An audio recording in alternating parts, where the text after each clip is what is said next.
right, guys. Your audio's rolling, your video's recording. You guys can start. Awesome. Whenever you are ready. We are set to go. All right, let's do this. Well, welcome. If you are listening to me now, appreciate you. Thank you. Extending a warm appreciation for everybody that's been supportive of me on the way. You are listening to Master Chris Malarkey on the first episode of the Mastery Podcast here at the lovely studio, a shared universe located in Eatontown, New Jersey. I am a 5th degree black belt in traditional Taekwondo, and I'm here to lend my fighting lens and my perspective to you. So welcome to all my listeners out there. I am joined today by professional kickboxer, Muay Thai fighter, martial artist, father, friend, all of the above.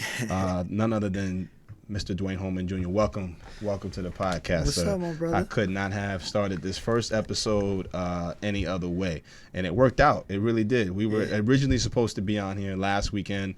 We rescheduled for this week, and it worked out perfect. So we had a nice hour. We had our own podcast in the car before we got here. Yes. Right, and yes, then now we're here. So we tested out our ability to talk, and we exceeded the hour drive here easily. So we should have no problems today. But yeah, man, welcome. Tell me, how's we haven't seen you. I don't think I've seen you since high school. Maybe here and there. Throughout the. But I've been hearing you. But I've been hearing about you. Yeah. I've been seeing you out there. So tell us what the life of a professional kickboxer is like. Oh, professional man. kickboxer. Let's hear about it, Let's man. see. How can we do this? Yeah, let's see. Life of a professional kickboxer. It's amazing. I mean, I love life, period. So even if I wasn't a fighter, I'd still be enjoying myself and enjoying my kids and the family aspect and everything like that. So, beautiful. Fighting is just... I wouldn't even know how to put it. Like it's obviously it's my way of life. I've been doing it my whole entire life, and it's just amazing. When did you have your first? Tell them when you had your first fight. Was it in the ring, or was it on the street? Where was your first fight? My first fight was a sparring session. Actually, you could kind of say. So, gotcha. My mom's side of the family, you either play football, box, or wrestle. Gotcha. Those are the options. That's it. It's either you do that or nothing. I like them already. Yeah.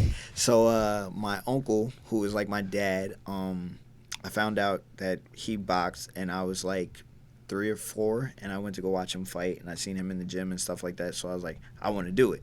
You know, he was Superman to me. So anything he did, I was like, I'm in. Bet. Like, I don't care. If he said he was jumping off the roof, I'm going. Let's go. So finally, he was like, listen, you know, you can't do it now. You're too young. When you turn 5, I'll take you to the gym.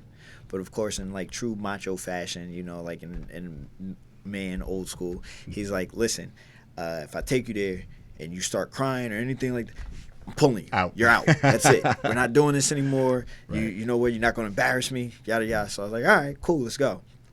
So he tells everybody, well, he told everybody, you know, may God rest his soul, he passed away.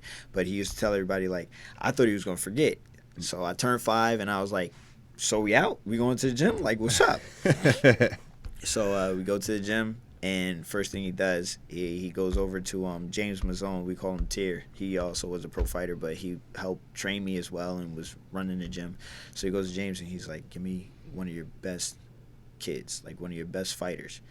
So at that time, it was my really good friend, Victor Valenzuela. We call him Pelon. He's a pro boxer. He retired now, but he was a pro boxer. And then my boy Glenn Tapia. Who was the NABF champion at 154. He's a monster. He still fights now to this day. He's a beast. But they threw me in the ring with them, and they just, like, beat the living hell out of me. like these are kids that were in the gym every day training and fighting and stuff like that, and they like put a whooping on me. There's no fairy tale stories when it comes to fighting, especially No, when you start none, off, right? No, I just want to not dispel at that all. myth right now. There's Okay. no way that, you know how people try and give you that story like, oh yeah, I came in and I was just a natural. No, you weren't. Like, you tell a lie. There's Right. no way. There's none of that. Like, it wasn't happening. So I got cracked in the nose, and my nose looked like a murder scene. You see this beaker I got on me right here. You can't. For those that are watching, you see this thing. You can't miss this. That's real. That's real. So I got cracked. It looked like a crime scene. I looked at my uncle. I looked back at Palone, and I was just like, it's on. And we started fighting. From there, my uncle was like, okay, cool. We got something going. Then throughout the summertime, growing up, just being at my grandmother's house and like us being family and us always there and stuff like that, I started noticing like my uncle had like wrestling trophies. So I was like, all right, well, I want to wrestle now too. So then he got me into wrestling, and then it just took off from there. I went to Lehigh for a little bit, tried to wrestle out there, got into some trouble, got sent home. Gotcha. When I got sent home, I went to Bergen Community College. At Bergen Community College, Mike Macenzio, who's a UFC fighter, he was the wrestling coach. So I was there, did wrestling for a little bit, same thing. School just wasn't for me. Gotcha. So Mike is like, why don't you stop being an airhead? Like, you boxed and you wrestled your whole entire life. Right. Like, why don't you just try and do MMA? So I was like, all right, cool. And then from there it was on. Like, why wasn't that your initial, I guess, your initial direction? Like, why did you lack confidence in like the, I guess you knew what the journey would take to get you there, because not everybody that wants to be a fighter that's good at fighting, or at least is good at fighting in the beginning, can make it professionally, right? Yeah. Like, what's the percentage of people that fight and then think they're good at fighting or relatively good at fighting, and then it feels like that, it's almost like a triangle, that number keeps dipping down lower and lower. With me, it was, I should have like thought about going pro, but like I always had, even though I was bugging out in school, but like I always had that, like, you graduate high school, you go to college, and then from there, then you figure out what you want to do when you graduate college. And that was the way the family was set up. That was the way the family was set up. So the family was like, that's cool, you box and you wrestle, but what are you going to do if you don't make it? Academically. So that's why I was like, all right, like I gotta get an education, I gotta do this. But like, it just, I was a terror. I was a nightmare. Like, there was no way like I was gonna like graduate. Like, it just, like, I graduated high school by like the skin of my teeth. You know what I'm saying? Like, we went to the same high school too. Exactly. Like if it wasn't for me trying to keep up with you guys, or like my mom dragging me by my ears, like I don't even think I would have made it through high school. So it was just like in college when Mike Macenzio said it to me, like he wasn't saying it like to be a jerk off, but like he was just like, dude, like, why continue to keep wasting your parents' money if this isn't what you want to do right now? Not saying that you can't come back to it later on in the future, but like, this isn't what you want to do right now. So find a job, get into a gym, train, have a couple fights, make some money, see where it goes. Right. If you make it, you make it, and if you don't, you don't. So so like from there I started trying to train with him at his gym, but at that point I wasn't driving, so catching the bus and all that stuff was a nightmare. Living the lifestyle though, that's lifestyle of a fighter. Yeah. So then that's when I found Team Endgame over in Lodi. Okay. So at that point I had an apartment out there in Lodi, so that was literally right down the street. Beautiful. So I was going there, I was training, had a couple amateur fights, and then I was like, I'm over this, I'm gonna go back to boxing. Like, I'd rather box. Like, I like throwing my hands. Right. Then I went to boxing for amateur a couple more times, and then I was just like, all right, I need to make money. But with boxing, they're like, listen, I think, you really haven't won like 5 Golden Gloves tournaments or anything like that. Like, I actually took second in the Golden Gloves. Like, that was the highest that I've ever gotten. I've won the Diamond Gloves twice for New Jersey, but I've never. Wow. I've never won the Golden Gloves. So like with them, they were just like, dude, like, you haven't even won the Golden Gloves, but you're trying to go pro. Right. Like, you need to get some backing behind you. You need to train a little more. And with me, I was just hard headed. Like, I was like, I want money. So then I went back to MMA. When I went back to MMA, same thing. I had a couple more amateur fights, and I was like, all right, I'm ready to go pro. Right. So everybody in my gym was going pro, but I was the only one that they were like making stay amateur. Understood. So I'm like, why are you guys doing this? Moving to me? on without me. What? Like, why? What the hell? So then finally, like, I sat down and I had a real conversation with my coach, and he was just like, listen, bro, like, he's like, like, I get it, your uncle was always there for you, but he's not here right now, and it's me who's coaching you. Right. So with that being said, like, you're still partying and ripping and running the streets, you're still doing a whole bunch of stupid stuff. Like, I was coming into the gym smelling like liquor. You know what I mean? Like, that's a no-no. Staying out from the night before and stuff. Like, so it was just like, what? Like, you're trying to go pro. Right. Can't. How? Right. How are you going to do that? Discipline. Yeah, The like discipline what needs are to you be doing? there. Yep. So finally I was like, well, if you're not gonna do this, I'll do it by myself. Right. So I turned pro. I found a fight. I started training in Hoboken at the UFC gym. But the same thing. Those were I would cross train with them, so they were always my boys, and I was always cool with them. And the coach that was there, Rich Van Houten, he was like, listen, I'm not going to baby you. I want what's best for you, but I'm not going to baby you. So if you don't have that mindset to be in the gym and train, I'm not going to find fights for you. Right. You can find all the fights you want, and I'll go to the gym, I'll go to the card or the fight with you or whatever the case may be. You're the one that has to get in there. You lose, that's on you. Right. So then I like this guy already. I need to meet this guy. I like this guy. So then I lost as a pro with MMA. I went from amateur having 8 wins and 2 losses to then I lost my first 4 pro fights back to back. Wow. Back to back, and I was like, what the fuck?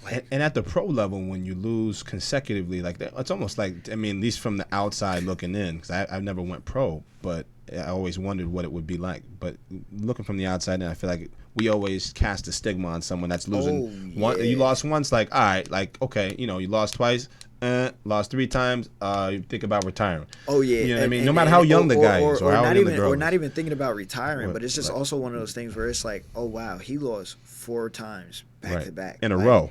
That's huge. And not even winning a pro fight, you lost all 4 of your first pro fights, right? And the first ones. So now, yeah, exactly. So now it's like, all right, well, you're a journeyman now. Right. So now I got some stud who had 12 amateur fights and he's about to make his pro debut, or he's undefeated pro 6-0, and they're like, well, you can fight him. You're right. So now they're feeding you to the wolves. Throw you to the. So you kind of got to try and figure it out from there. So then when that happened, I was like, all right, you know what, forget it. Maybe boxing, MMA isn't for me. Gotcha. I'm gonna go to boxing. So I went to boxing. My pro record as a boxer, I'm 3-1. So I won my first 3 fights, and then my other fight, my last fight that I had, I was same thing. I went back to that whole partying and doing the BS lifestyle or whatever. Yeah. And then I got stopped bad. And I'll never forget. I got clipped with a left hook in the beginning. We can curse. And of talk course you can. Okay, all right, cool. Of course you can. So I got clipped with a left hook, and I literally hit on my ass. Boom. And I look over to the left, and my mom, my mom, bro. Yes. My mom is a thoroughbred. Yeah. So I look over at my mom. Shout out to mommy. I look over at my mom, and my mom goes, "Don't look at me. You better get the fuck up and fight." So at that point, I was like, "Oh shit! I'm really in a fight. What the fuck?" That's real. That's real though. That's real. That's real. So I got up, and then I fight ended. I lost, got my ass kicked, and I was just like, that discouraged me. So I was like, fuck. All right, what am I gonna do? So normally people will have a wake up call and they'll bounce back and be like, all right, I gotta stay focused. I gotta get in the gym. Yada yada yada. Not me. So I learned things the hard way, and also at that point, my uncle, he is a fireman. Well, was a fireman, and he had 3 kids of his own. So it wasn't the same when I was a kid, how he was on me 24/7. Right. He had my cousins that he had to look after as well. So he was still there, and he would talk to me and be like, "Yo, you're doing this, you're doing that. You're bugging. You need to, But it wasn't the same. He'd have the same amount of time to give to me Got like you. he did. Understood. Yeah, exactly. Understood. So then, finally, I was like, oh man, you know what? I'm gonna just work, and then I'm gonna figure it out. So I started working. Then I started hustling, went down the wrong road, all the stupid stuff that you're not supposed to do. Right. Got in trouble, did some time for a little bit, came home. When I came home, then it was just like, all right, I'm going to get back into fighting again. Maybe that'll keep me out of the streets. Maybe that'll keep me from partying and doing all the stupid stuff, and I'm going to work and yada, yada. So I did that, and I worked, but then I was still partying. Gotcha. I was still partying, and then I was like, all right, you know what?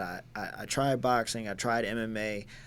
I did karate for a little bit. Right. Let me dabble in kickboxing and see how it goes. So now at this point, I'm in the mix. I can't go back to amateur. Right. I already fought pro in MMA You're and stuck. boxing. I'm stuck. stuck. There's nothing you can do. Yeah. So right off the rip, in kickboxing, in Muay Thai, rather I should say, because I started out with Muay Thai. Gotcha. Muay Thai, I got thrown right in. So it was like, all right, I want to fight. So I lost my first 4 pro fights back to back in Muay Thai. Same thing like MMA. So I was like, damn, am I really like at this point now I'm at rock bottom. Bills aren't getting paid. Right. You know, my kids got to eat. Right. Like, and I'm like, naturally. Yeah. So at that point, I'm like, all right, I don't want to go back to hustling. Maybe I should just work 2 jobs and just call it quits. Right. So I started working my 2 jobs. I was working at IKEA and Starbucks. Gotcha. Shout out to Starbucks. Shout out to Starbucks. Still there. Shout out to Starbucks. About to be a store manager. Still there. Just saying. Love Starbucks. Coming soon. So yeah. So like I'm like, fuck, man. Like, what am I gonna do? Right. So now I'm at IKEA. And one day my Muay Thai coach and my uncle come to IKEA, and they're like, "Are you finished being a shithead?" So I'm like, "What are you talking about?" Like, taken aback by that. Yeah. You're like, oh. Like, what are you talking about? And like, exactly what we just said. Are you finished being a shithead? We're going to get into the gym. You're going to do things our way. Because my Muay Thai coach, same thing. Like, Gotcha. I've known him my whole life. And shout out, you know, Crew Augie. Love you, man. Changed my life. Miss you, brother. Much respect. But same thing. Knew most of my life. And he was just like, listen, you're talented. And my uncle was like, I'm here. I'm not going to be the head coach. Right. But I'm going to be a cornerman. I'm present. Yeah. I'm present. I'm going to be a cornerman every fight. I'm going to wrap your hands. I'm going to do this. I'm going to do that. Right. Then I got into the gym. Our gym, we got into a bigger space. All of my boys, all my teammates that were there at this point, I'm the only one that's pro. Everybody's still amateur, but they train like pros. So I also want people to get that stigma out of their head too, because everybody thinks like, oh, because you're an amateur and I'm a pro, we're on a different level. Nah, we have the same goal. We have the same thing. Like these amateurs are trying to become pro and get where you're at. Correct. I've seen some amateurs put hands on professionals. I have too. I've seen it, boy. I've seen because they're hungry. Yeah, exactly. They're hungry. I've seen some amateurs put hands and feet on professionals. So, we got back in the gym, started training. My teammates were there pushing me every step of the way, on my ass. Like if I missed a day of practice, I had calls, to have text messages. I had to have. Crib. I better have a damn good excuse of why I missed it. Right. If not, they were pulling up. Yo, get your ass in the car. Right. We're going to practice. Right. How long are practices? Pro amateur practices. When you walk into what's a typical day when you get into the gym? How much time do you set aside? Practice starts with us. We trained at night because we fight at night. Gotcha. So with us, practice would go from 8 to 9. Okay. And then after practice was over, we would spar for maybe like half an hour, 40 minutes, not even, get a couple rounds in. And then from there it was like until we felt like leaving. Whenever you felt like stopping. Whenever we felt like leaving. Gotcha. So if my teammate was in there and he was like, yo, I'm holding pads for you tonight, that pads could be whatever 20 rounds or it could be 5 rounds. Right. It could be 5-minute rounds. Right. You know, it's all dependent. No expectations. No expectation. Though, it's just we're gonna get in here and put this work in. Because also my coach was a cop as well. Okay. So like our training days, even though the gym was open Monday through Sunday, our training days were Monday, Wednesday, and Friday. Like Tuesdays were the days that we would go in and it was like, all right, well, I'm just going to do some bag work today, like light drilling or something, shadow box. Just if you wanted to get your weight down and just move. Same thing with Thursdays. But like Monday, Wednesday, Friday, and Sunday, those are the heavy days. Those are we're getting it in. Be ready. Be ready. Let's do this. Got it. So yeah. Do you guys run? You guys with the warm ups? Like you guys run miles, all that? Sprints, miles, all that stuff. Gotcha. Putting in the work. Beautiful. And then the big break for Muay Thai is when you get signed for Lion Fight Muay Thai. Okay. Right? So that's like in the States, that's where you want to be signed to. Like that's the promotion you want to fight for. That's where you want to make your name. That's where all the big Muay Thai fighters and everything like that. So gotcha. Me being a kid from Jersey, you don't really hear about Muay Thai fighters, and especially Montclair, New Jersey. Like Montclair, I'm the only professional fighter out of Montclair, which is a huge deal. You can say that again if you want to. Say that again one more time. Yes, for I us. am the only professional fighter out of Montclair, New Jersey. Only. Period. Much respect to you, brother. Much respect. So like, I lost those 4 fights in a row, and then out of nowhere, Lion Fight calls us. So when they call us, they're like, "Oh yeah, we got this kid. He's an MMA fighter just like you." Blah blah blah blah blah. But like, we're not idiots. Right. I know you think that he's like he's supposed to be a stud or he's the next best thing. You know what I mean? And even with his MMA fights, he was a stand-up guy. They're bringing him in to get you out of there. Yeah. You know what I'm saying? I got you. Exactly. So little do they know, I've been doing this my whole life. Right, you ready to do it. Like, I'm ready to go. Today. Yeah, like, let's do this. Like, all right, Immediately. cool. Like, I may not be able to kick with the best of them, but if Right. I know for a fact, if I start letting these things Those go, hands are ready. Those hands Oh, are ready. yeah. I'm a man. you can cancel Christmas. It's over. So I was like, if I was like, listen, I always have a puncher's chance. I know that for a fact, and Yes. it's been that way since I was a kid. What's your strategy when you go? And that's a good segue. What's your strategy with? I know you said you're more natural with your hands than you are your feet. Even though your feet, I would say it's almost backwards because your feet are responsible for so much of how effective your hands can be. Oh yeah, Right. Yes, So yes, it's like yes, so your yes. footwork's not to be played with either. Yeah. So how would you say? I guess if you're gonna fight somebody, what's your natural strategy when you go in versus anybody? Because I guess I have a different lens on how I look at people. From an amateur's perspective, I think it's more like, can I handle the person in front of me? Maybe, and then you start going through the process. But as a professional or as a trained expert in your field, it's more looking at how you can take apart that person, right? So that POV. With me, my point of view, I'm very, very superstitious. Okay. So every time that I've sat back and I've like watched my opponent or saw them, I've lost. Got you. So with me, I'm like, I don't give a shit. You do the Floyd Mayweather thing. You don't watch no footage. I don't watch no footage. No footage. None. Got you. I leave that to my coaches Right. and my uncle. Because they can also get in there and change exactly what they've been doing that night, Exactly. up to that night. Look what Floyd did against Conor McGregor. Came forward the whole night. Yes, I've had guys that like I've seen them throw 1,000 kicks around, Right. and then they've got in there to fight me, and then they've been like, 2-3. 2-3, and then they want to Hands. test their hands, Right. And then I'm like, But you mentally prepared all that time for a particular thing in mind, Exactly. and it does make a difference Exactly. what you have like, in your head. Like even more so, like I'll put it to you like this. So like with MMA, right? Just to backtrack a little bit. So with MMA, as a pro, I have a terrible record. But like the losses that I have, I was preparing for this like style of fighting. So Understood. I'm like, all right, well, this kid's a wrestler, so I'm gonna outbox him Got it. the whole entire fight. Got Like it. I'm gonna stick and move. When I land one of these big ones, I'm gonna put him out, and I know that for a fact.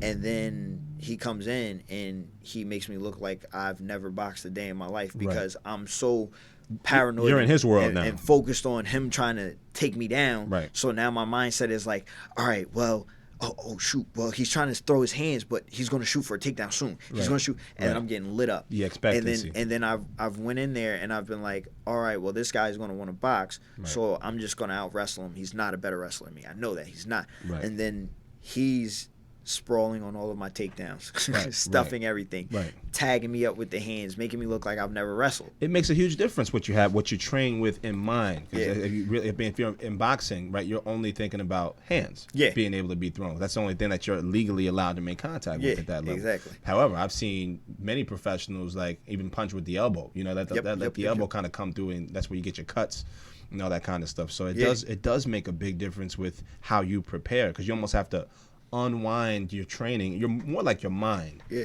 Unwind all what you were expecting to get, because you kind of take interesting what you said, because it's like a Bruce Lee approach in there, like that philosophy. Like you're gonna outbox the wrestler.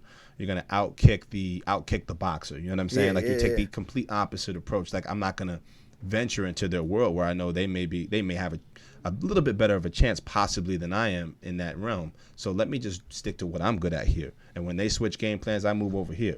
And when they switch game plans, I move over here. Yeah. That sounds like what you're doing. So what I do, honestly, I just prepare myself the best of my ability. Right. And I go in there with my game plan like, listen, Right. I'm going to do what I have to do. Right. That's it. Like, there's no ifs, ands, or buts about it. I don't care what he's doing. I'm going to do what I have to do. And then I'll make adjustments where I see fit Period. or what I need. And honestly, when I've done that, that's when I've won most of my fights. Say that. So that's how that goes. But then like back to the whole situation with like my uncle and my coach and us getting back in the gym and training. And then when they called us for lion fight, we were like, all right, well, this is an opportunity. Right. This can either make or break us. I win this fight, we're signed with lion fight, and then from there we're gonna rock out and just do the damn thing. Just go. Yeah. Yep. And then if I lose, and then when I said that, my uncle's like, there's no lose. We're gonna smoke this kid. Right. All right, let's go. There's no if in there. No if in there. Period. Fight comes up, bell rings, I go in there and I beat the living hell out of this kid. Like, I mean, I'm putting on the best performance of my life. Beautiful. And then from there, 14-fight win streak, 13 wins by knockout. Got asked to fight for the world title at Madison Square Garden. And fought at the Garden. Yeah, folks. main event. Fought main at event. the Garden. All right. Main event. Main event. Main.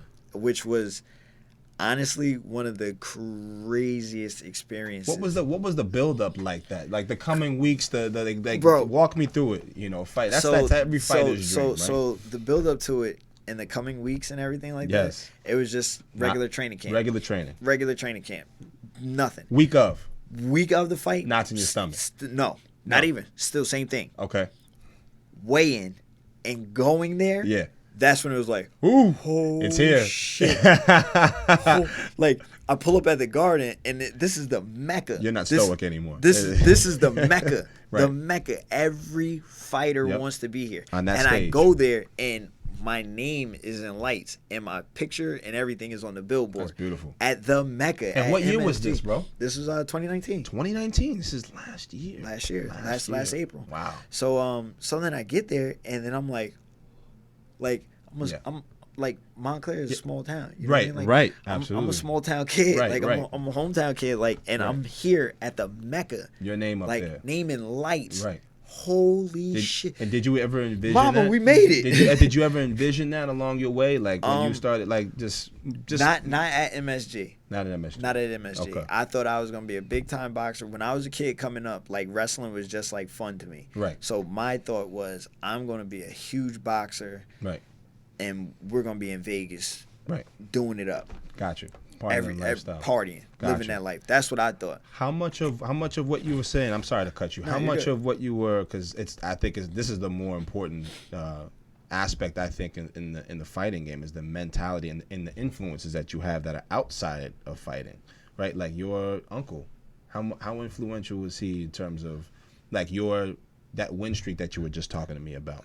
How much of that would you attribute to him? Oh, all of it. Got you. All of it. Got you. Honestly, I wouldn't be like. So with me, I'm very, very, very family oriented. Yes. I wouldn't be where I'm at today if it wasn't for my family. And when I mean family, not even just like blood, like my friends, like people like you, like me, you are family. Like I've known you since 8th grade. Yes. You know what I'm Long saying? time. Exactly. Long time. So like I wouldn't be where I'm at. So you got to take the good with the bad. Yes. So like where I have gotten in trouble, where I have done the stupid stuff, like it's not like I was ripping and running with people that I didn't know. Right. I was with my family in Passaic in the projects, in the Aspen projects. Right. Like I was with my family over in Patterson. You know what I'm saying? Right. But my family always. It sounds so bad saying it, but like my family always knew that I was going to do something, right? And they always wanted me to do something. So, but they also knew that they couldn't stop me. Yes. So yeah. Whatever I was going to do when I was in Aspen projects, when I was in Passaic, when I was in Patterson, when I was doing the stuff that I wasn't supposed to do, it was more so like they were along my side. Right. But if anything went south, it was kind of like, and I'm grateful for them, and I thank my cousins for that. But like if anything went south, they were always like, well, we're gonna make sure you make it up out of here before we do. Right. Right. We're That's gonna make huge. sure we're gonna make sure that if anything happens, if anything goes wrong, whatever the case may be, we're gonna take it before you do because you have something. So they saw that in me. So I love my family for that. So and even the same thing. So like I talk about my one uncle who got me to where I am, but then his baby brother, who is also my mom's baby brother or whatever, my uncle Derek, he's incarcerated right now, but you know, like same thing with him. Like he was like, listen, if you're gonna hustle, I'm gonna teach you how to hustle right so you don't get in trouble. Right. But this isn't something that I want you doing. Right. But I'd rather you doing it with me. Right. Because at least I know I can guide you in somewhat of a way to keep you from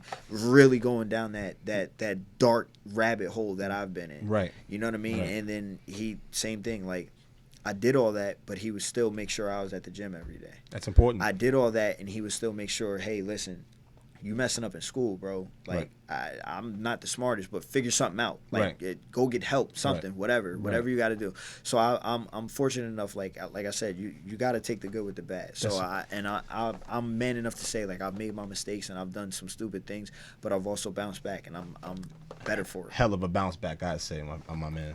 Hell of a bounce back. But families become everything. You have kids now. Yep. Talk about how was being a dad, because I'm a dad too. Relatively new to the game on that too. But how much of being a father has influenced, if anything, your fighting style now, or your perspective on fighting?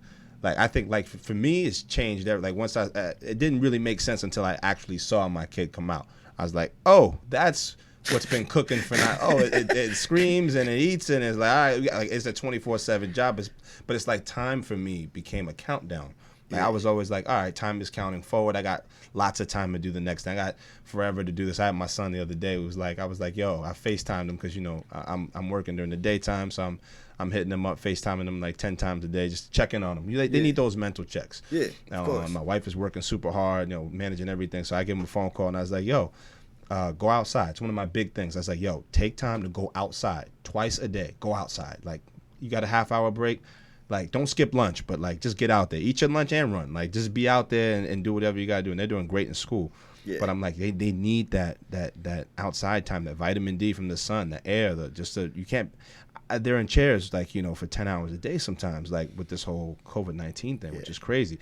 But anyway, I call them, and one time I was like, yo, I was like, how much time do you have to go outside? Like, you know, because I figured he's on break, and he's like, I have forever. And I was like, I pulled over because I couldn't help but laugh. And I was like, that's such a literally a childish way to look at time. Yeah. But it's like, we don't think about time anywhere near the same way. He's on the other end of this table right now. I'm like, bro, I can't even understand what you mean by that. Like, what time you mean? Like, do you mean? What time? I'm like every hour for me, like every half hour, I got to be doing something. Like, I should be doing this or I should be doing that. And I feel like now that as a father, me being, you know, in Taekwondo for so long and fighting for so long, it's like I don't have a lot of time to do the next thing. Like, I feel like I have to, like, just make every day, like, really count. I got to really squeeze up that 24 hours, like, ring it out, because I'm not going to get that time back. I don't know if I'll be here tomorrow. And I didn't think like that when I was fighting. I was like, I got 20 hours to train. Like, I still trained hard, like the hardest I know of anyone that was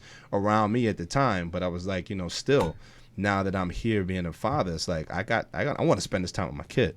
You know, I'm gonna get hit in the face a couple of times. Fine, I took a punch to the nose from one of my lessons, my private lessons a couple of weeks ago, just straight to the face, and I was like, all right, cool. Like, that's just part of the game. You know, someone else may have cried about it. So I thought I still had, you know, a little bit. The old me is still in there somewhere. It's not just Father Lark in there. But but how much of, I guess, being a dad for you maybe changed how you looked at time or how you looked at fighting in general, I guess. Well, with me, like, I've been blessed with 2 sons, and both my sons literally are gym rats. I'm so serious. Following suit. Yeah, like my sons, my especially my 3-year-old. My 3-year-old is a psycho. Beautiful. I'm so serious. But you're happy about that, which is like good. I am. But, like, literally, like, so, like, I'll put it to you like this. Like, we're in the house the other day, and we're at my mom's house, right? And I'm like, Mom, I'm gonna run to the store real quick. She's like, all right, cool. So obviously, boys being boys, they got into my old boxing gloves and stuff like that or whatever. So now grandma's had enough. Right. Everybody sit down and watch TV. Right. So my 10-year-old is on there. He's flipping through the channels. And my youngest, my 3-year-old fat boy, is like, go back to Ninja Turtles. Right. 10-year-old's not having it. Right. Get out of here. Sounds like me. Yeah. You know, get out of here. Whatever. Like, you're my little brother. Sit there. Watch what I put on. Right. Without fail, my mom said Fat Boy jumped off of the couch, made a beeline straight towards the boxing gloves, and put them on. Settling this right now. We're going. Right here. Let's do it. And my mom literally had to say to Fat Boy, if you think you were gonna hit your brother over that TV, you've lost your mind. I'm gonna hit you. And he looked at Grandma, and she was like she couldn't even put the fear of God in him. Like, he looked at Grandma and was like, and slammed the boxing gloves down, and then hopped up on the couch and sat there like this. And he's 3. That right there made me realize, like, okay, we got to do something else besides go to the gym. Yeah, we got to figure out how to balance it, right? We got to figure something out. I feel like the first thing we do is like, I mean, which is great because it sounds like my daughter, because she's developing, she'll be 2 next, like almost a month from today. And it's like, I can't believe 2 years went by that fast from the moment I saw her born to now. I'm like 2 years already, but it's like, she's got a little temper. And I've got a temper. I got a storm in the blood that no one seems to understand in my family. I got a different makeup. Right, something happened somewhere along the way. But I got that natural inclination to. I like confrontation because I like being able to settle it. Yeah. I had like martial arts has taught me all the skills to be able to settle it. We could talk. Or we could take a walk. I could do both. Either or. I'm good. Either way. I know you're good. Listen, I'm the same exact way. My older brother always makes fun of it, and he says it because we have family functions and stuff, and we call my aunt's house, we call it the den. Right. Because downstairs my uncle's got like a man cave. So that's where we watch all the fights. We watch all the football games, all that stuff.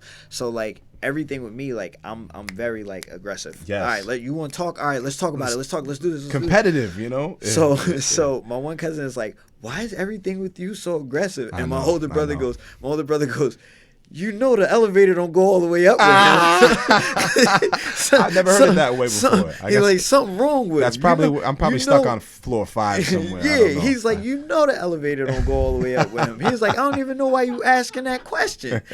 Look, see, he's laughing. Yeah, because it's the truth. It's a very unique way to put that. Yeah, so it's like, yo, like I'm not trying to fight you, but I'm going to get my point across. Right. In my family, come on, man, you know how we are fighting families, bro. As a culture, as black people in general, that too. Whenever we talk, it's always who's going to get their point across first and who's going to be the loudest and who's going to be this. Period. So I'm like, nah, you going to hear what I got to say. Right. Today, right now. right now, for sure. Whatever. So like, it's always been like that. But yeah, man, as far as for my kids and how they if anything, they give me balance. Gotcha. Because my biggest problem was when I was training and when I would be in training mode, like aside from like when I was ripping and running, when I finally got myself together, I would get stuck in training mode. Right. So like I would be training 24/7. 24/7. So I get home, and then when I get home, like I have fights on and I'm analyzing fights. Right. It won't even be my fight, right. or it won't even be the opponent that I'm fighting, because like I said, I can't watch my opponent. It'll just be fights in general. Right. Oh wow, he threw the spinning back fist from that angle. Oh wow, he did a spinning elbow. Okay, well he threw this kick and he did. Okay, that's how you throw a question mark kick. Right. So then I'm fully tuned in on that, and it's like tunnel vision. Yep. And I'm just in for the fight. Yep. Like I'm in on the fight. Yep. And then like my sons come and then they're like, Papi, let's watch something else. Right. But I don't want to watch this. Why just sitting there crushing the glass, glass in your hand, just like, crushing it. Like, okay, let's play Nintendo or let's play PlayStation. Like, I got an old school Nintendo, bro. You're talking about the Nintendo with the purple stuff on it? Yes. Oh, so you're talking about a way back. Way back. I got an old school Super Nintendo. Yes, Super Nintendo. And I got 60 games loaded into it. What you doing after we get off of here, man? We have to go play for a little bit. I'm thinking Street Fighter. We have to put something on. We're going to sit there and get a record going. I got Street Fighter in there. I have Super Mario. I have everything. Everything. Well, we'll be talking for sure once we're done. That's crazy. But the temper is so that it's real. Like, it's like you're in a zone where I guess it's the testosterone is just all time high, like all time, like especially when you're fighting. Like when I was training, it was like it didn't even matter how if I already knew if I was better than the other guy, I would still train like he was going to bring something I didn't know to the table. You know what I'm saying? People don't understand. Like everybody sits back and they're like, "Oh, well, you're going to wash this dude. You're going to beat him up. You're going to do this." Don't say that to me. Don't say that. Don't say like, that. This kid still has a puncher's chance. Right. I used to love when people would say that about me. Oh, he's a brawler. Oh, he's this. Because I am. Right. I am. Like, I'm Puerto Rican and black, but I fight like a Mexican. Like, I just come forward. Like, I literally come forward. Like, I know how to box. I know how to stick and move. I know how to get out of the way. I know how to use my front push kicks to get the distance and all that other stuff. Right. But, like, I get hit, and then I think I'm Julio Cesar Chavez, and I'm like, all right, well, let me walk you down, let's keep going. and let's do this. Let's do this. So, like, I don't know, man. Like, you just gotta.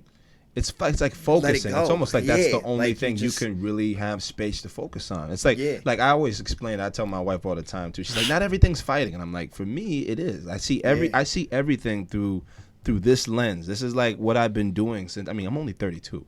So you figure I've been doing this, 25, 26 years, maybe 27. It's like, that's pretty much most of my brain, right? Like, yeah, that's so that's it. That's what I'm thinking. Like, there's lopsidedness probably on that side of my head from all that in my head. But it's like, this is the vehicle by which I kind of achieve what I achieve at particular points in time, particularly as an adult and a professional now. Like, I'm teaching all the time. So this is how I get people to, as I teach, I'm also breaking down life at the same time. Yes. Like, there's got to be, I should be able to teach you how to throw a kick and a punch. I could be a striking coach for anybody. You could be a striking coach for anybody.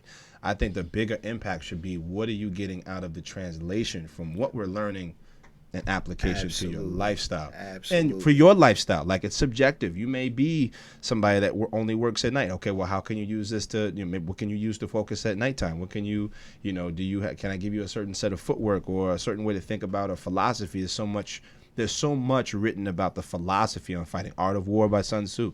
Yes, The sir. 48 Laws of Power. I can keep going and keep going. I've read all the books, and I still have more to learn. That's where I'm at. I'm at a point where it's like, again, the clock is ticking since we're dad. So it's like, at some point we'll graduate to the next level, wherever that's going to be. But it's like all about leaving behind now enough of a legacy. Not necessarily in the realm of fighting per se, but I want to leave behind all of the lessons I've learned from what I've gained from fighting. Yes. And I think that's the most important thing. So, like, with my kids, that's where that comes in. So, like, with me, like, with my sons, it's always leaving behind a legacy. Yes. So, with me, when I was growing up, watching my uncle box and wrestle and stuff like that, and then, like I said, on my mom's side of the family, like, when I tell you, like, everybody boxed or they wrestled, like, literally, like, my mom can tell you stories about, like, my grandfather bringing all of them outside and putting boxing gloves on all of them and be like, fight. Right.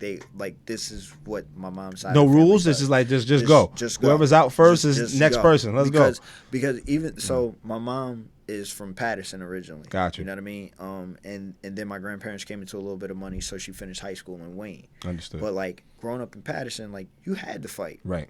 Like, there was no ifs, ands, or buts No about choices. it. Yep. Like, that was it. Like, that was the end game. Like, you had to fight. So they all learned how to fight. Inevitable, right? Inevitable. So, like, with me growing up and seeing that, like, yeah, I have family members who are very successful and own companies, and my uncle was the captain of the fire department, all that stuff. Right. But then I also have family that, like, struggle. Right. And to me, it was like I had to fight. Right. Because I didn't see myself in school and getting a degree and a master's and all that other stuff. So I was like, all right, well, the only other option I have is to fight. Like, I'm going to fight. Use what you have.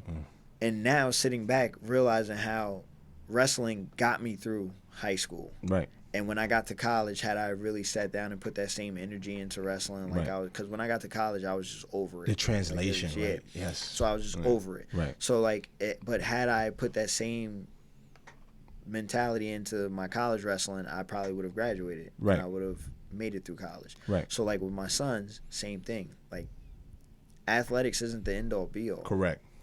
This is just a segue to get you there. Right. Oh, you want to play baseball? Cool. Right. Like my oldest son, you can tell he does kickboxing and wrestling and stuff like that just because daddy did it. Correct. But he's a stud in baseball. Gotcha. Like, that's his thing. Yeah, baseball is his thing. He's you in that. Yeah, he's a monster. Support him in that. Yeah. He's a monster in baseball. Huge. So, like, with me, I'm like, dude, if you can make it with baseball, that's better than getting hit. Getting hit in the head. face, yo. And you're gonna make way more money than I've ever made. Big facts, no salary cap on that. Yeah, exactly. You're gonna make way more money than I ever did. Yeah. So, like, go for it. Yeah. But at the same time, your education comes first. Of course. So, like, my son knows he comes home, he gets schoolwork done, and then he can go do whatever. So you train him to be student athletes. Student athlete. That's a very important aspect. Student of it. first, Yep. then the athlete. That's very and important. even and I feel like also, like, I love the town that we grew up in. Yep. But I feel like that's the problem with Montclair. Montclair doesn't go by the student athlete. Montclair just athlete. Yep. So like with us, when I wrestled, I was a district champ. Yep. The moment I became a district champ with wrestling, it was just like, oh well, Dwayne's the man. That's now. all Dwayne can be. Right. He's a stud. Right. So like, I'll never forget. We had lunch, 5th period. Yep, I remember that. Come back from lunch, and I had geometry. So Hated geometry. hated Use it all the time now, but hated it back then. Hated it. But I come back and I'm in the hallway. So as I'm in the hallway going into my classroom or whatever, nobody's in the classroom. I'm the first person back there. Never forget this story. And this is what made me feel like I was invincible in high school. This story right here. Let's hear it. So Cody Roberts. I remember him. Yep. Cody. Shout out to Cody. Cody, Keith Conover, Ahmed Karim, and Casper. Derek Jackson. Yes. They all pull up in the front of the school, hit the horn, boop, boop. Yo, we're skipping the rest of the day. So I see him out there. I'm like, I bet. Walk back into the hallway. On the left, here's my teacher coming up the hallway. Boom. To my right, there's the principal. Boom. So either way, I'm going to get caught if I walk past one of them. Right. I go back into the room, jump out the window. I figured you did that. Jump out the window, whole ass. Right. We're out of here. Right. The next day I come back. What floor were you on? I was on the first. Oh, I was like, you jumping from the second floor. I Yeah, mean, we really got to reassess Spider-Man values here, all right? I just want to tell you. So I jump out the first.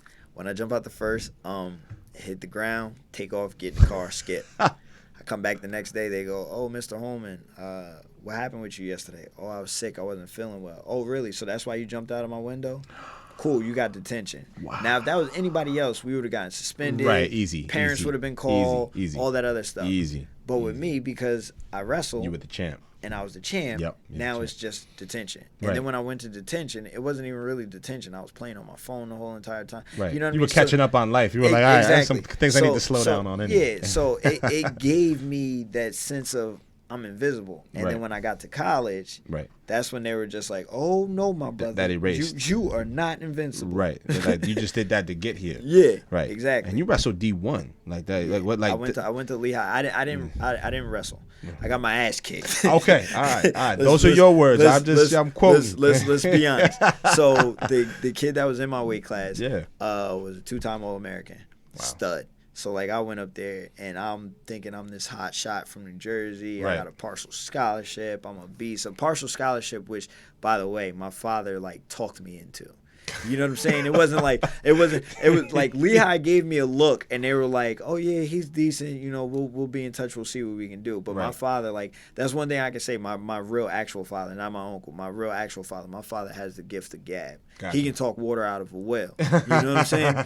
So he's in there talking and got me a partial scholarship. Right. So now I get there, I'm thinking I'm this hot shot. Right. I got a scholarship. Oh, I'm about to smoke everybody. I'm gonna do this. I'm gonna do that. The kid literally like had his way with me, like put me over his knee and was like, just spanking Like that that, ass, like like that. that, nice. that. So now here it is. I'm away from home. Right. I'm in Bethlehem, Pennsylvania, the Right. middle of fucking nowhere. Nowhere. Yep. Nowhere. I can't wrestle. I Right. don't want to be in school. Right. Only thing that's left to do is drink and party. Right. So I was drinking and partying. Gotcha. And then thinking like, all right, well, I'm still like second string or whatever. Right. You know what I'm saying? Like I got next year, he's gonna graduate. I'll be on whatever. Gotcha. So this guy was a senior by the time Yeah. you were. Okay, gotcha. So I'm like, I got next year. I'm Right. gonna be on. He's gonna graduate. I'm not worried. Waiting for about heads it. to roll. Yeah, Yeah. I just gotta thug it out. Nobody else is gonna be better than me. Right. You know what I mean? Whatever. Then I got that knock on my dorm room. Yo, my man. Yeah. Get out of here. Have a good one. You can go home. What was that? Cause I wasn't going to class. Oh, I this is wasn't from doing it. officials. These are officials like, yo, Yeah, they salute. like, hey, yo, hey, have a good one. Thanks for coming. Wow. Bye. Wow. And it ended just like that. Just like that. That's crazy. And then like I didn't have the money. My parents didn't have the money to like keep me there. Right. You know what I'm saying? So, and even if they did, at that point they were just like, I'm not paying for you to go back and do the same thing you was going. Yeah, you was doing come before. home Yeah. now immediately. So, Right. and that's when I came home. So now with my kids, that was my life lesson and my lesson learned. You passing that on Yo, to my them. man, check this out. Yep. We're gonna get schoolwork done first, Quick. before anything else. Right. Anything else. Right. It's about finding the balance for those guys too, because I mean, I got so the makeup in my house is I got my little man just turned 6 yesterday, but he's so cool. I feel like he's 20 already. Like he's so cool, so smooth. Like I'm like, this guy's gonna be talking to girls sooner than later, so I'm gonna focus on preparing him for that stage, but like right now, so he doesn't hop into any trouble. Yeah. And he learned how to read in like 2 months. Like I mean, like I was worried about him. Like that's the thing with kids; it's just so majestical, right? Like I'm worried about, like I've trained I don't know how many thousands or tens of thousands of people. I remember one time I trained this one lovely little girl. This is how small the world is. Watch this. I trained this one small little girl. Her name was Taylor. She was from the UK, and she was visiting our school at the time. So I was head instructor, so I was like, cool, like I'll, naturally I'll take you. She had, cool braids in her hair and everything. She was tough. Like she had the face of a tough girl, like not like a daisy. So I was like, all right, let's see what you can do, because everyone, parents are going to say whatever they're going to say, but ultimately I got to see what you can do. And she was like real awesome, but her thing was she never fought before. And I was like, how did you spend this much time in martial arts and never fight? Like you haven't even sparred, never put on like handgear or headgear, anything like that. I was like, I bet. So I started her off with like, instead of tossing her in fighting, I tossed her in a lot of drills. I was like, let me see what the footwork is like. Let me see how you move your body. And then I graduate you to, a little bit of light sparring. She spent the summer with us like that for like maybe, I'll say probably 3 months. And she ended up going back to the UK and I think setting a Guinness World Record for like fastest knockout or something crazy like that. I had the email somewhere. But this little girl who I ascribed, all right, well, she wants to accomplish. She's here for the summer to accomplish this. I mean, in saying that's your goal for the summer as a kid. I want to learn how to fight. Cool, because I don't know anybody that. I mean, my kids don't ask me like, "Hey, I want to learn how to fight this summer." That's such a huge goal, and it takes so many years to do properly. But it's like. But over there, my bad to cut you off. No, go ahead. Over there, their mindset and their way of thinking completely and how they different. do things is completely different. Like even if you look at the pro boxer Vasily Lomachenko. Yes. Right. Yep. His father. He sparred, he fought, Yep. he won a couple amateur fights, all that stuff. Yep. And then his father was like, all right, well, I'm taking you out and I'm putting you in Ukrainian dance. Yep. And he danced for like 3 years Yep. just to master his footwork. And now he's dancing on all his opponents. And now he beating the brakes off of people. Right, period. Just like just putting on a master class, right? But it's just interesting. Like, I mean, she did this with us for a couple months. That's when I thought I was really dope at what I did. I was like, if I could produce that result, and because we got the email from the parents, like, hey, look at what we did, and I didn't think anything of it. I was like, it's more power to her for concentrating all those months, not power to me. Like, that's cool, you brought it to me, and then after all this time, this is 3 months, I'm still living at home, and I go across the street one day, and who's across the street? Literally across the street from my house, this little girl. I'm like, what are you doing here? Like, are you walking down Grove Street? And she lives just on the corner of Christopher and McDonough. That's where we used to live. Yeah. She lives right across the street. She was staying across the street the whole time, 3 months. I'm like, wait, it's like our experience, like where I just met her there, kind of got watered down, and like we literally have been living across the street from each other that whole time. Maybe that's the energy I've been sending you. Like, I don't know, but I was like, maybe we were kind of like feedback. It's like a feedback loop or something. But it's so interesting how when you set your mind to do something, culture has a lot to do with it too. Like you were talking about that mindset over there. What's the mindset of a fighter? You think what's the key characteristic of a successful fighter versus an unsuccessful fighter, would you say? Have to be humble. Otherwise, what happens? Mike Tyson talks about that all the time. Yeah, when you're not humble and you think that you're like God's greatest gift to earth, like it's just like any other thing in life, you lose it all, right. Or you just or you get, well, in our world, you get a humbling experience, right? A humble ass woman. The quote from Mike is like, if you are in fighting, if you're not humble, I may not have it down word for word, but it's something to the effect of, if you're not humble, then fighting will bring humbleness to you. Yes, sir. And I've seen it. Sir. I've been a part of it. Yes, sir. Same here. Same here. All of it. He said that, and then the other realest quote that he ever said, he was like, listen, everybody got a game plan until they get punched in the face. Yeah, that's it. That's very true. But what did you think about the Tyson Jones fight? I know we're hopping everywhere. Yeah, but we're bouncing. But it's so. I think Mike is one of the more prolific fighters of our generation. Yes. Like, I got so excited to see Mike Tyson enter the ring. Like I get goosebumps right now. Like, it just. You know what's crazy? Hair standing up. Everybody says that. About him. Yeah. The person that did it for me, Julio Cesar Chavez. Julio Cesar Chavez. And respect. Him against Roger Mayweather, that fight, I think Roger said he tried to kill him in that fight. And he said his chin just wouldn't move. Wouldn't. And at all. That's ill. My favorite fighter. But like, much respect. Yeah, like to be a successful fighter, you have to be humble. Right. Have to always be willing and open to learn. To start your career being humble. You mean like have that lens, not like be humble, like hey, thank you, appreciate, like literally, like in the intention of the fighter, be humble. Yes, okay, you have to be humble. Matters. Have to be humble. Gotcha. Always be open and willing to learn. Like I said, I've seen a lot of guys come in and be like, oh, this kid is amateur, but he can't teach me anything. And then the amateur beat the bejabbers out of him. Right, bang him up. So, like, you can't think like that. So, like, just always be open, always. And if you're going to do it, go all the way. Do 100. Like, everybody says give 100%. No, give 200%. Gotcha. Like there's no ifs, ands, or buts about it. This is, like, you can play soccer, you can play football, you can play baseball. You cannot play fighting. Can you say that? You can say that again. You cannot play fighting. Cannot. If you're gonna do this, you have to do it. Yep. You can lose your life in that ring. Oh, absolutely. There's an unwritten clause in there. You can literally lose your life in that ring or in that octagon, wherever you're fighting, in that cage, whatever. Right. You can literally die. Has it changed? Has fighting in the ring changed how you have you gotten into real fights outside the ring? I mean, I have to ask you because people don't know. You know what I'm saying? I got to put it out there as a general. You know what I'm saying? I know you have, but since then, since high school, since I've known you, started knowing you, and since our time apart, have you've observed people get into fights on the street, in bars. I've seen it plenty of times at the bar at Egan's. I've seen people scrap. I've seen people scrap on the way to bars in different countries. I've traveled a whole lot, seen all kinds of different ways to fight, and fights start different. It's like, how did that become a fight all of a sudden? Like, you guys were just relaxed 2 seconds ago. It really happens like fast. It's not like it's as dramatized and romanticized in movies. It moves at a real fast pace. And you can tell, right, when you train, because you train people all the time now.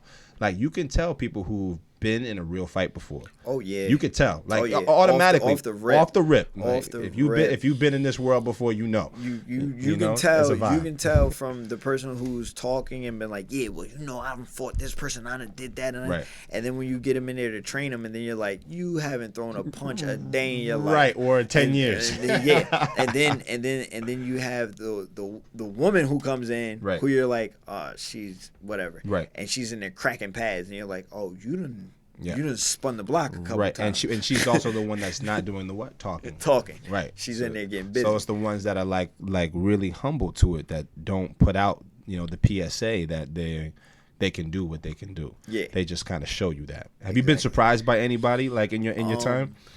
I went out to a bar one time, and I was in there, and of course you chilling, you doing whatever you do, and dude bumps me. Obviously, words start going, so I'm not going to start a fight. I know what I can do. Right. But it just surprised me because he just looked like he was just your average hood dude, thought he was tough. Right.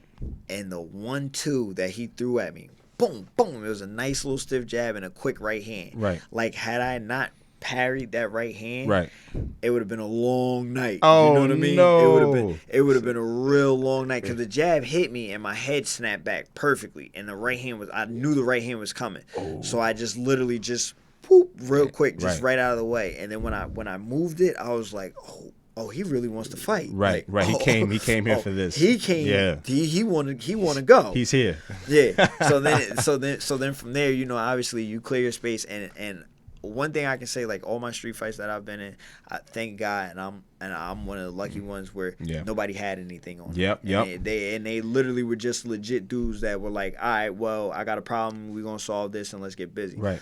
So it was literally like he did that, and I don't know if you ever saw Harlem Nights. Yes, I have. Okay, so it was kind of like a Eddie Murphy moment. Like, he popped me, and I pushed him, moved him, and I was like, Oh, you want to fight? Right. You want a motherfucker? Oh, you here? You here? Okay. And then I catch him, boom, boom. Right. And when I hit him, again, like I said, it's like funny thinking about it now because I hit him, and when I hit him with everything but the kitchen sink. You know what I'm saying? Right. So I got 13 knockouts, so I'm like, he's supposed to go to sleep.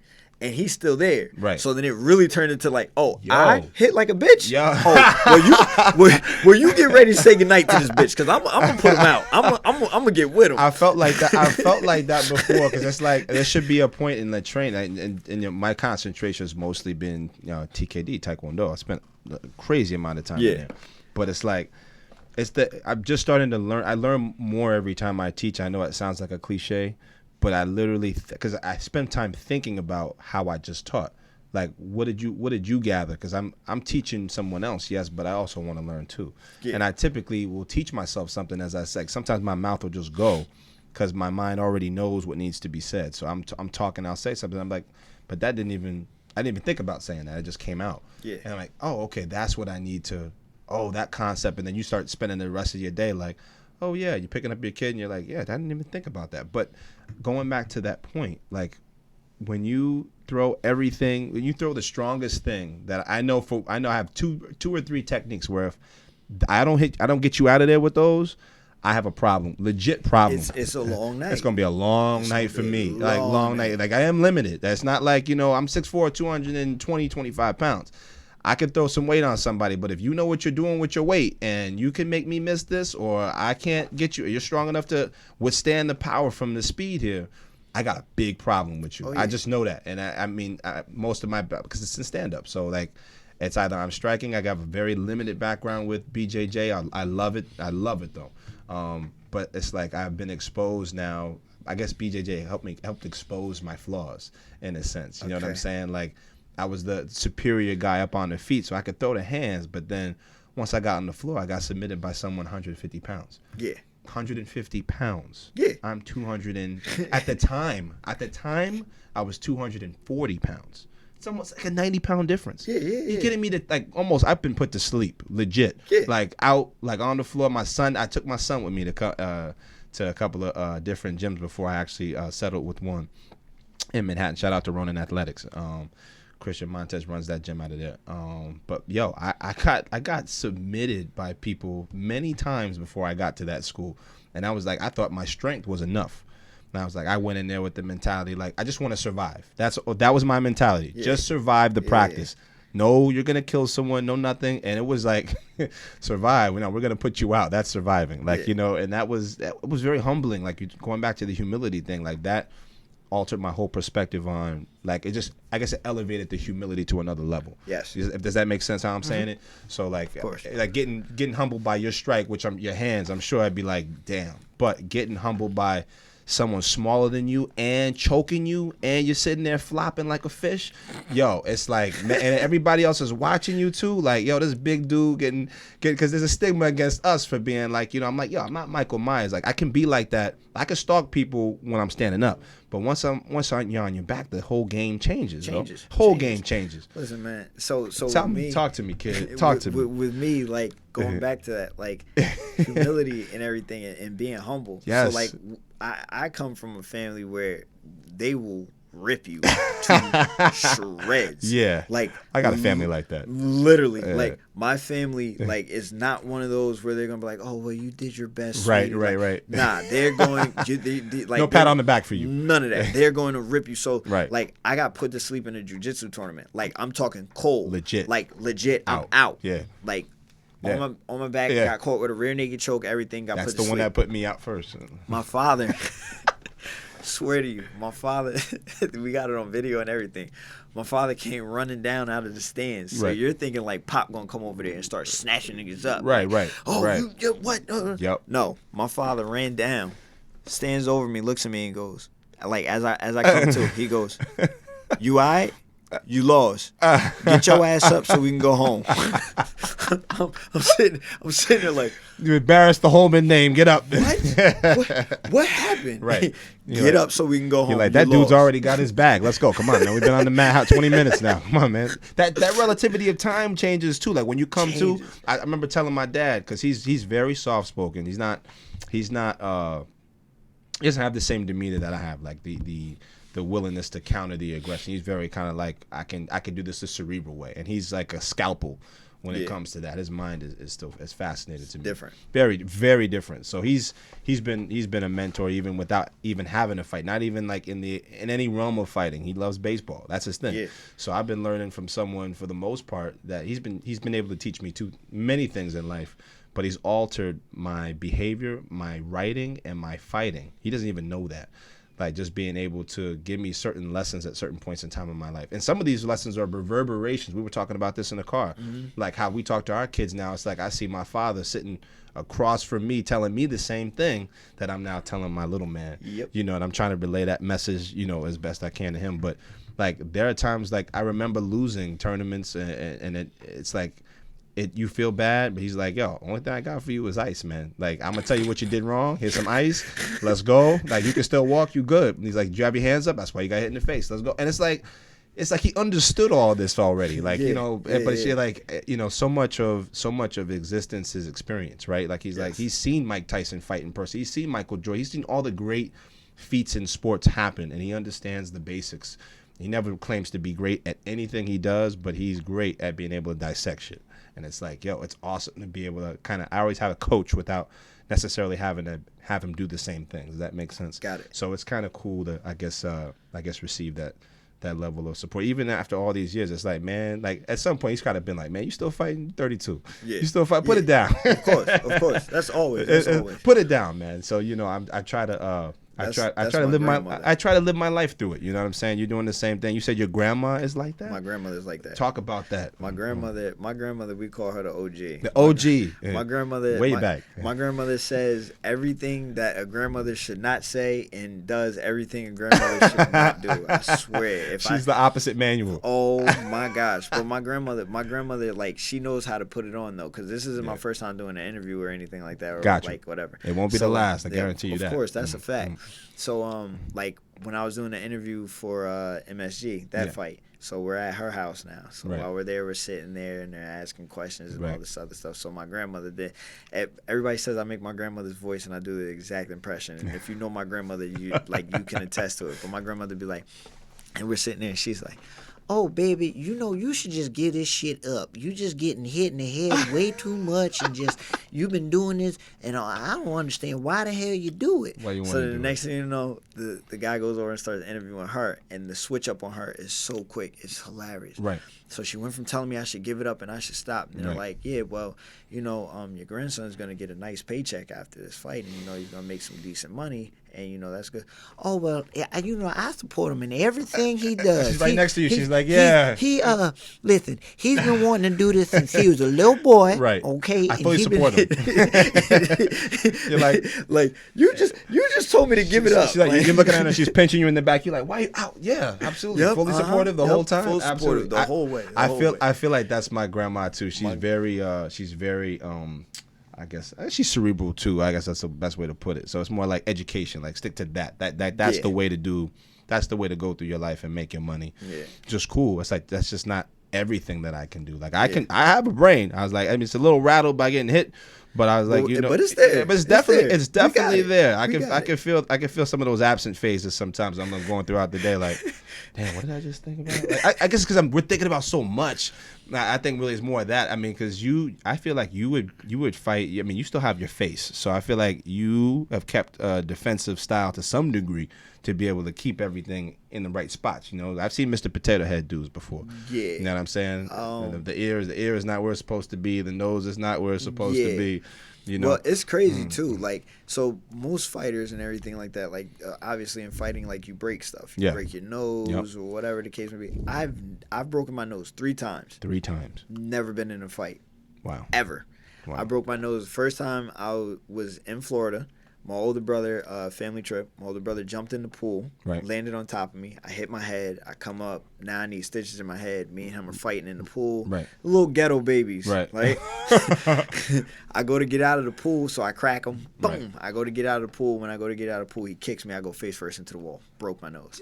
So now I'm in Florida, and I have pictures in Florida. I got stitches in my head with a Band-Aid. I got the over the nose, all that stuff, black and blue. In Florida, 10. Second time I broke it, I was in a car accident. Car in front of us stopped short. We stopped short. Boom. No seatbelt on. Pow, break my nose. Ouch. Third time, I'm at practice. My boy is doing bag drills, and he's kicking the bag. And I literally, like, being an asshole, I get in front of the bag, like this, and move, and move. And he just launched Pop. it. Pow. Pop. I hit the ground. Wow. I get back up. When I bounce back up, my coach is like, grab your stuff, we gotta go to the hospital. I'm like, why? I feel fine. He's like, your nose is on the other side of your face. Right, yeah. You got to fix that And tonight. I'm like, I'm good. I'm good. He's like, we're going to the hospital. Just get in the car. Let's fix that. Let's fix it. Get in the car and let's just go. Like, let's just go. Breaking your nose is not a good thing, folks. So we're not advocating you break your nose. Yeah, don't. And don't block with your face is something my teacher, Grandmaster Kim, would say all the time. So when you see people get hit, it's like they just wanted to block with their face that particular time. I was like, that's a good way to. He's like, but just don't. I wish I had that piece of advice when I fought at Madison Square Garden. Yeah. When I fought at the Garden, I wish I had that advice.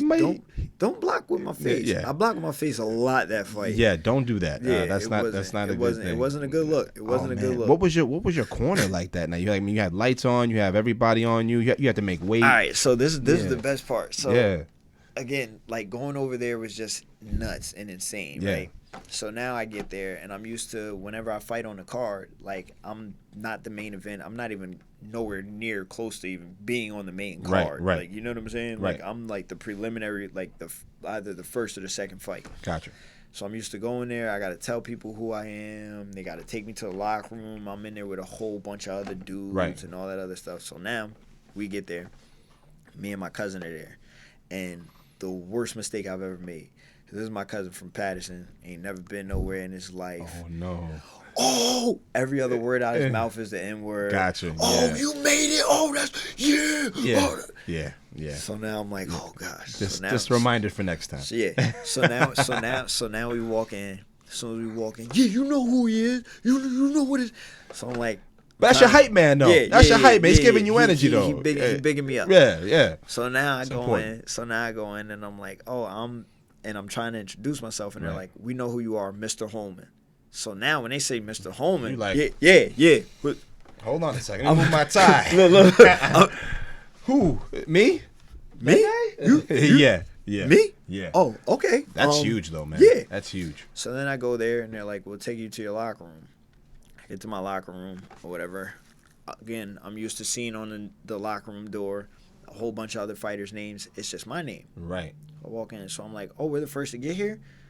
And they're like, no, there's other fighters here. I'm like, well, this is your room. Where are the other fighters at? Oh, no, this is your room. Different. Oh. There are levels to this. There are levels. Then there's a buffet of food. So with the buffet of food sitting there, I'm like, can I eat that? Is that okay? If we got to pay for that, I'm broke. I can't afford it. Right. No, that's all for you. Eat it. Right. 90-inch flat screen, big sofa. I'm kicked up, watching the other fights. Real. Now, shit starts getting real. Right. Doing the hand wrap. Right. We warming up. Right. Now we getting ready for the fight. Yes. Heart is. Boop, boop, yeah. boop, boop, stomach. boop, All that. All that. Yeah. And knots. I always have to. It's funny. I always have to poop before I go out. Oh yeah. I always have to go. I gotta go. If I don't go, right. That's like again my superstitions. Right. So that's part of your routine. Yeah. So if I watch the fight and if I don't poop before I go, I gotta be as light as possible. It's not a good look. I'll have pooped 10 minutes before I go out, and I'm like, I gotta go to the bathroom one more time. There's always one more time left. Maybe it's just us. I don't know. That's it. But keep going. So now I'm like, oh man, like wow. So now we're ready. Gloves on, warmed up, ready to go. I walk out through the tunnel. As I'm walking through the tunnel, I can't even hear my music going. It's that loud. It's that like the place was shaking. Thunderous. From everybody screaming and cheering. And all the fans and everybody making noise and all that stuff. So now you're just like, holy shit. Then the next you know, my song is Nipsey Hussle. Right. Nipsey drop. Rest in peace. Yeah, rest in peace, Nip. Nipsey drop. When Nipsey drop, I'm like, yeah, eyes got bigger. Oh yeah. You hear the music going. Now I'm hyped. Yep. So I'm like, I bet. I know exactly what part I'm gonna walk out to. I'm getting pumped. Let's do this. I start walking out. When you walk out and they open up that curtain, and then you see all your family in the front row and the sea of people behind it. So like they gave me 400 tickets to sell. Wow. And usually I'll sell about like 100. Bro, when I tell you sold out.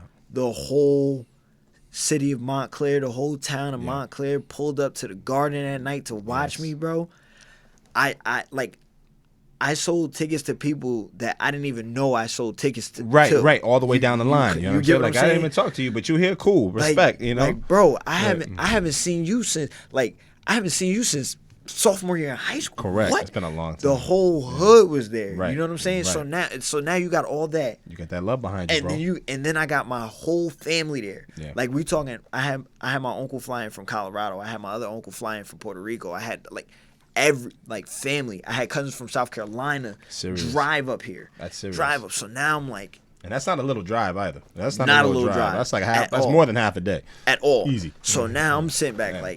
serious. You feeling the love though. I'm you feeling that love.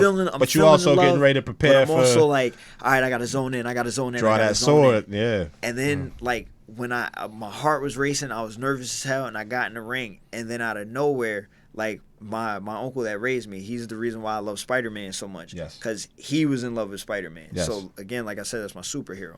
So my fight name is La Mano de Piedra. So Yes. in English, that means the hands And of a stone. Yeah.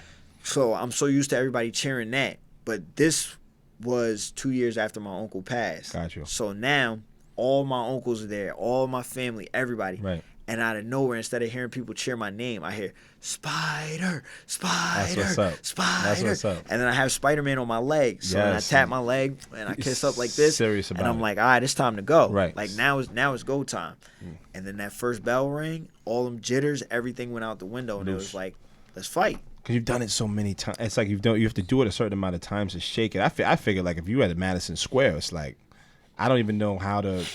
I know all the methods to fight calm. I feel like I wouldn't like that first round. I'd just be like bouncing. Like with what I know now, I'd be calmer for sure. But it's like the initial couple of seconds that feel like minutes to you bouncing in the ring. You know what I'm saying? And to me, honestly, I feel as though I know everything to do. Like I know to fight calm. I know to use my jab. I know to use my push kick to keep the space and keep the distance. I know when to throw my kicks. I know when to do all that stuff. But that was my first time. Like I fought in Atlantic City at the Borgata. I fought at the Harrods. I fought at all those places. But the Mecca, there's nothing like the MSG, Mecca. man. There's nothing like it. MSG. So even just hearing that, no matter how much I try to fight calm that night,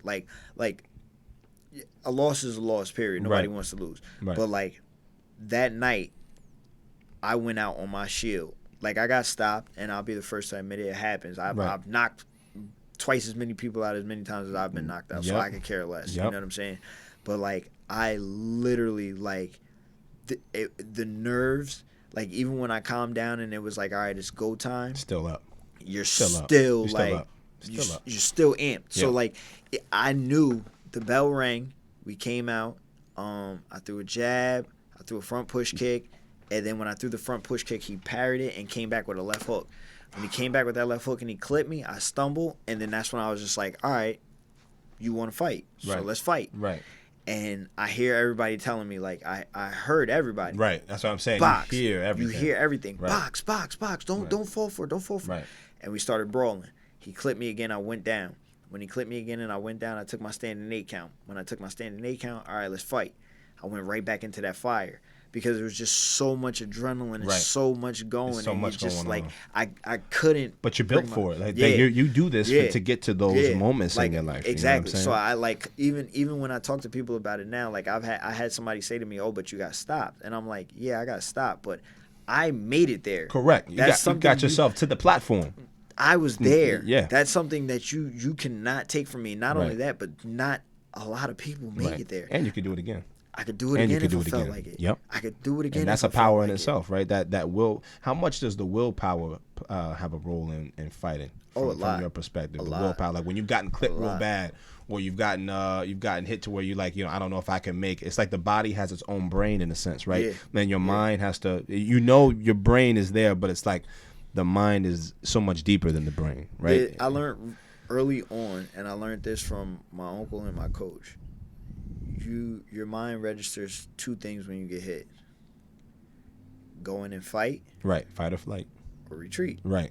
One or the other, right? If you retreat, there's nothing wrong with that, right? But this isn't the sport for you, correct?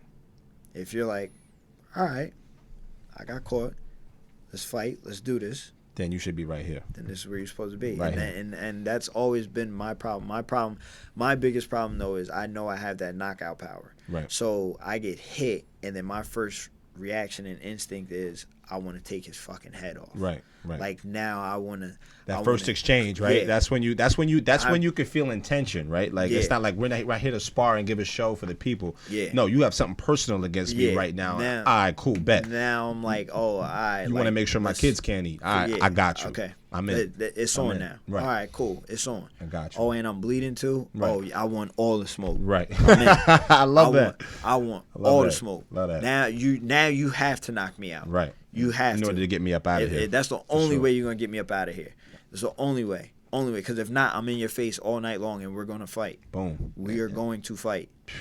That's a very that's a deadly mindset to have, man. And how is that translated stepping out of the ring now since you're not fighting this year with the whole COVID process? Has any of your, I guess, your mental process that you take into your fighting world translated into your lifestyle and how you do things this year? Like, have you had to make adjustments this year? Like, you make adjustments when you fight? Because COVID hit everybody with like clipped everybody, like you say.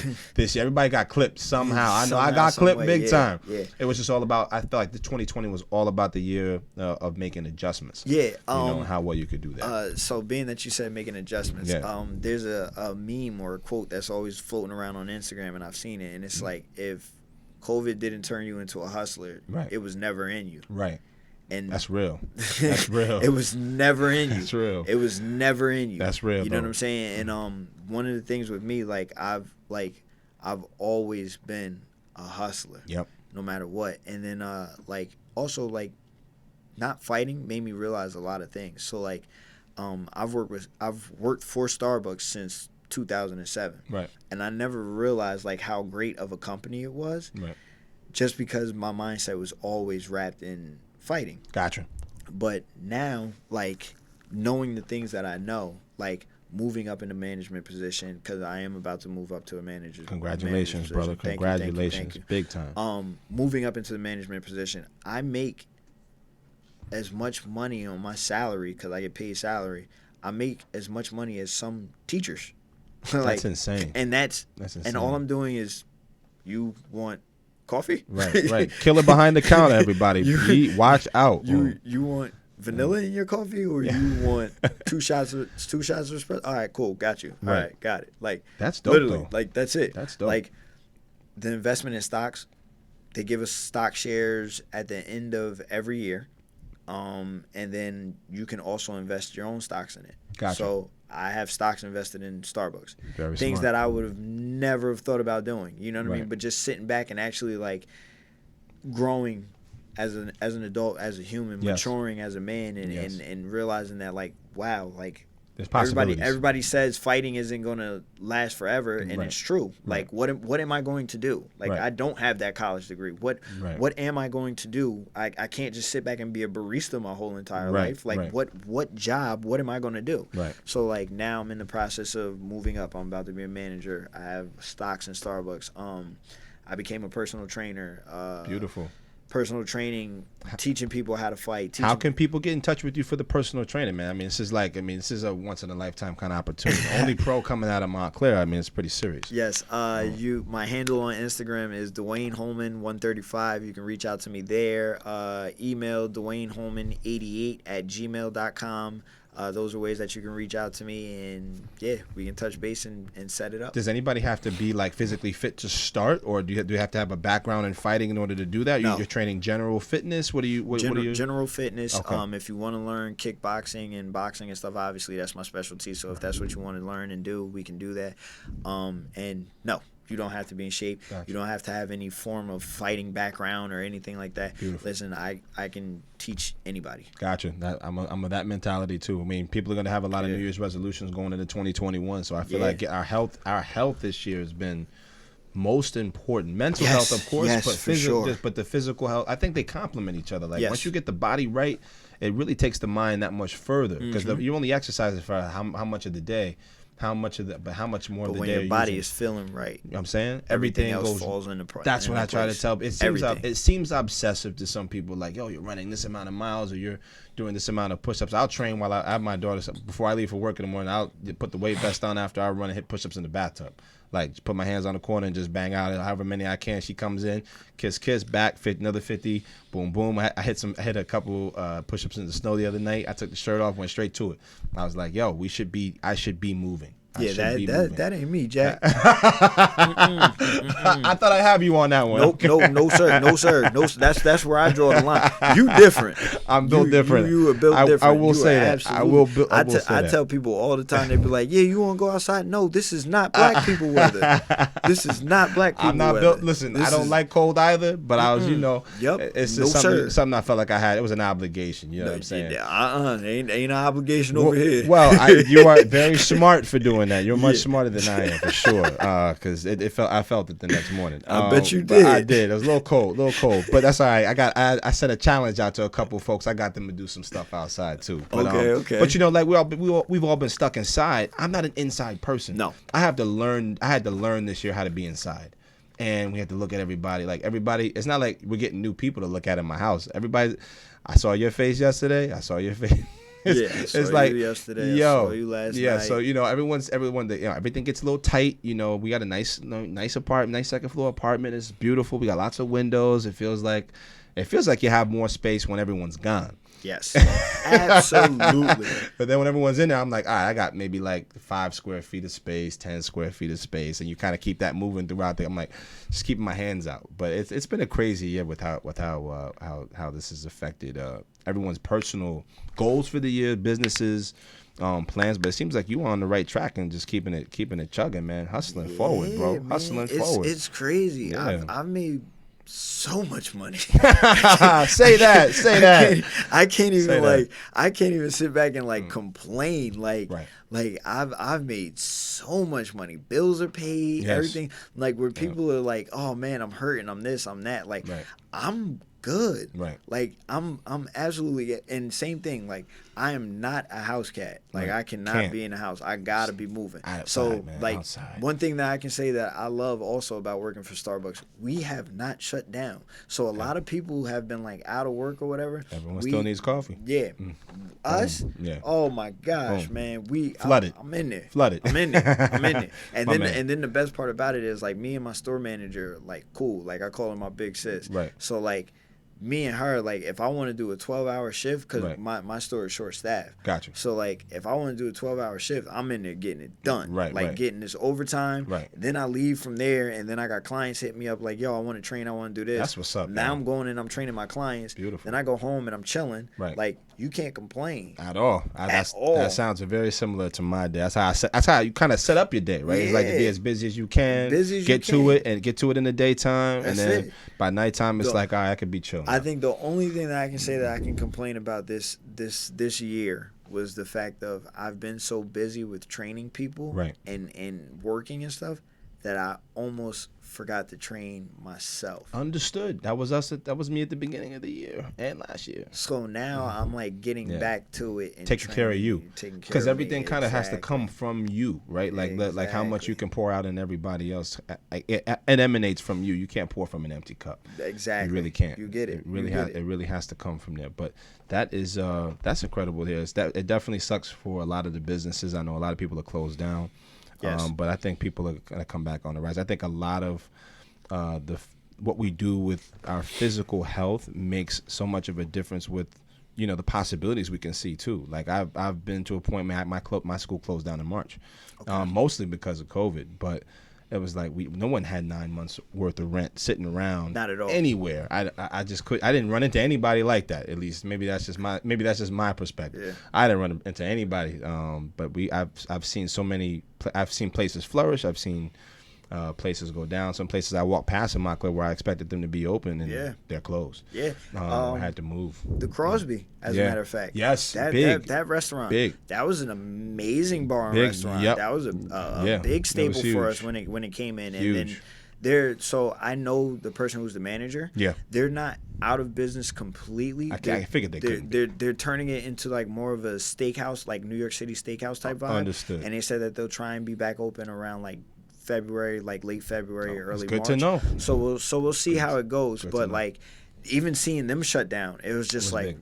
Whoa. That showed me a little bit of something. It was like getting hit, like I guess the town, financially getting hit, by the process, because I didn't know how far that was gonna.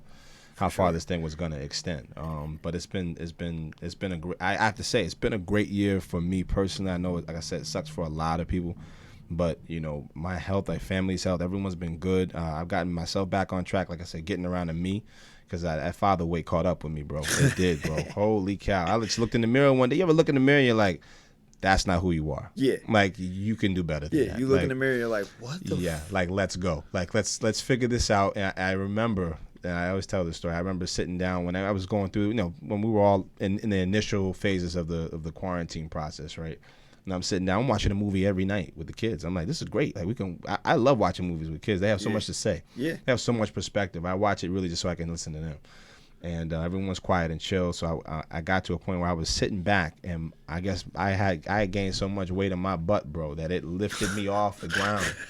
I was like, whoa. I'm like, I feel like I was levitating. I was like, hold on a second.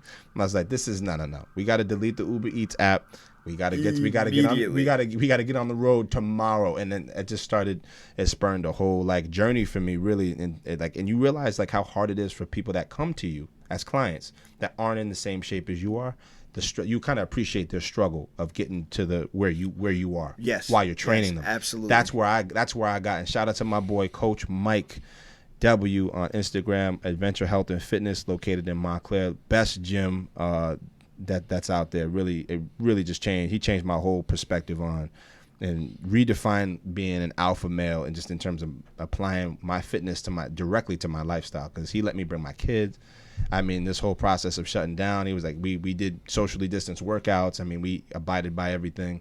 But he's been tremendous. I mean, he brought the introduced me to kettlebells, all that stuff. That kettlebell. I saw you doing that this morning. I knew I would catch you when I said that. I saw you moving this morning. So you train even on Saturdays too, right? You train Saturday morning. So there's no time. There's no days off for you. You could train on Sunday. Anybody can call you. Anybody can call me. Set it up, and I'm willing to get it in. And set it up. Boom. As long as it fits my work schedule, and as long as it doesn't interfere with other clients that I have lined up for that day or that specific time frame or whatever, we're good to go. Copy that. We're good to go. You sound like a captain, bro. I may have to come and work out with you, bro. For come time. Get some of this work. I gotta get some of that work with you, bro. I'm getting antsy right now. That car drive was long, so I'm thinking I gotta get up and move. But it's been great having you here. But repeat again. Tell everybody else where they can find you, real quick. For sure. So my Instagram handle is @Dwayne Holman 135. Yes.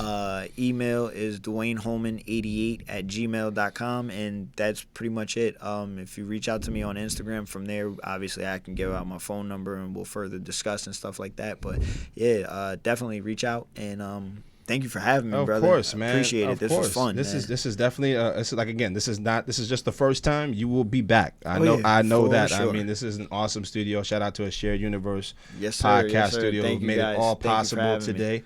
If you need to find me, I'm at Master Chris Malarkey on Instagram. You can also check out my clothing launch dropped in November, mastercm.bigcartel.com. Excellence should never be in moderation. Definitely a great quote from me on most of my stuff. Masks you can find. There you go. My man's got it over there. See how we do it? We do baby clothes too. We do the baby clothes. This is my daughter's. She's gonna be wearing this. She's gonna be wearing this on her first day of daycare. Nice. So they know who their father is. They know exactly what time it is. You put some hands on my daughter. You feel me? And then I got the big boy stuff, the big boy merch out. Shout out to my boy from ECJ Printing, Ray Jones. Thank you so much for what you do. My boy Forever Graphics, Eclipses Hip Hop, also located in Montclair. Who's I got his hat on right now. He's done the logo, the ideas, all that stuff is spurned from him. He was actually training with us this summer. He's great. So nice. He's amazing. But guys, this is the end of episode 1. Thank you for joining us. This is the Mastery Podcast. I will be back. We're gonna be doing one a month. At least that's the plan. Keep looking out for me. Again, follow me on my Instagram, Master Chris Malarkey, and stay tuned. We got more things coming to you. Peace. Have a good one. Appreciate you, bro. Of course.